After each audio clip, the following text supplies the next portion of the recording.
আজকে আসলাম আমরা go green ভলেন্টিয়ারের maintenance work.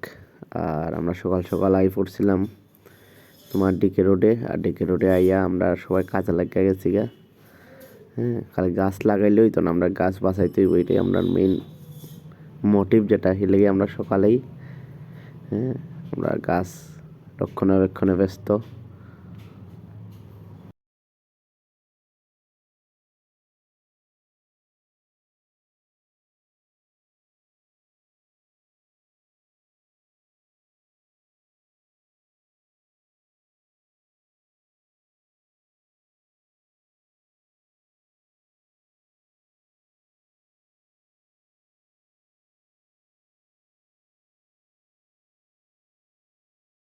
ছিলাম তো, এটাও খুবই